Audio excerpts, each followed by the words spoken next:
Une ruelle de Waterdeep étroite et poisseuse.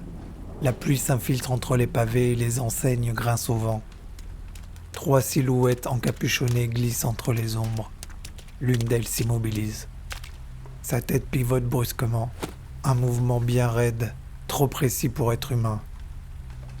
Des yeux d'obsidienne scrutent la nuit, puis un son, une voix ou plutôt un assemblage de voix. Attention derrière nous.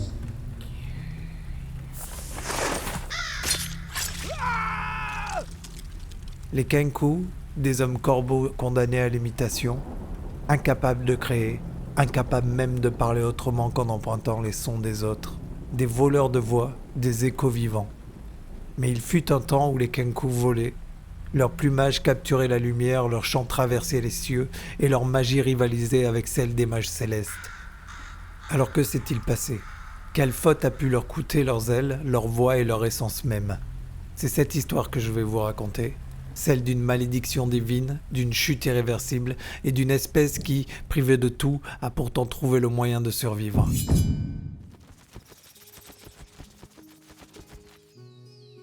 Juillet 1981. Le film folio de la première édition introduit les Kenku. Ce ne sont pas des corbeaux, ce sont à cette époque des créatures aviaires ressemblant à des faucons.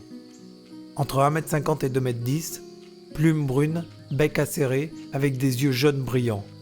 Ils possèdent des ailes fonctionnelles et donc peuvent voler. Ces premiers Kenku manient des katanas, influence japonaise évidente, référence directe au Tengu du folklore nippon. Ils possèdent des pouvoirs magiques, peuvent se transformer une fois par mois et ont une légère résistance à la magie. Mais déjà à ce moment-là, un détail étrange. Ils ne peuvent pas parler à voix haute, ils communiquent entre eux par télépathie. C'est radicalement différent de ce qu'on connaît aujourd'hui. Les Kenku de 81 sont des voleurs ailés, des bandits magiques, des escrocs célestes. Dangereux certes, mais libres. La deuxième édition préserve cette vision. Le Monstrous Compendium de 1989 puis le Monstrous Manual de 1993 maintiennent les Kenku comme des créatures volantes. Ils ressemblent toujours à des faucons, gardent leurs ailes, conservent leurs capacités magiques. La deuxième édition développe leur société. Ils vivent en clans organisés, guildes de voleurs, opérant dans les grandes cités. Certains deviennent mercenaires, d'autres espions, quelques-uns trouvent même des voies honorables. Pendant 12 ans, de 81 à 93, les Kenku restent fondamentalement identiques. Des oiseaux ailés, des créatures du ciel autant que de la terre. Puis tout bascule. En 2004, dans la troisième version du Monster Manual de la version 3.5, c'est là que se produit la transformation la plus brutale de l'histoire de la race. Les Kenku perdent leurs ailes. Ils deviennent alors des oiseaux incapables de voler, des créatures terrestres piégées au sol. Au-delà de ça, leur apparence change radicalement. Ils ne ressemblent plus à des faucons majestueux, ils ressemblent maintenant à des corbeaux. Silhouettes sombres, moins nobles, plus urbains, plus associés aux égouts qu'aux nuages. Un lore émerge alors pour expliquer cette transformation. Il y a très longtemps, les Kenku servaient un mystérieux maître. Mais les Kenku possédaient à l'époque des ailes magnifiques et le don de la parole. Puis ils ont commis un crime.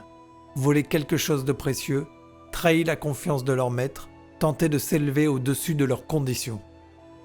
En punition, ils les auraient alors maudits, en leur arrachant les ailes, en leur retirant la voix. Il les aurait condamnés à ne jamais plus pouvoir créer, seulement copier, à ne jamais plus voler, seulement marcher, à ne jamais plus s'exprimer librement, seulement imiter. La troisième édition introduit leur capacité la plus iconique. Les Kenku peuvent maintenant parler à voix haute, mais ils ne peuvent plus que copier les voix qu'ils ont entendues. Il en est fini de la télépathie, les Kenku ne peuvent plus créer leurs propres mots. Chaque phrase qu'ils prononcent alors est un collage de sons volés. C'est la malédiction des Kenku modernes, plus cruelle que la perte des ailes, plus existentielle. La quatrième édition en 2009 préserve ces changements. Les Kenku restent sans ailes et gardent leur incapacité à parler originalement, maintenant leur talent de mimétisme. Mais la quatrième édition affine leur rôle. Assassins urbains, espions, informateurs, leur capacité à imiter devient un outil d'infiltration redoutable. Elle introduit aussi une variation tragiquement ironique. Le Kenku Wing Mage, des Kenku qui étudient obsessionnellement la magie de vol. qui deviennent experts en sorts de lévitation, qui maîtrisent tous les sortilèges permettant de s'élever dans les airs. Ils étudient toute leur vie ce qu'ils ne pourront jamais faire, maîtrisent théoriquement ce qui leur est interdit.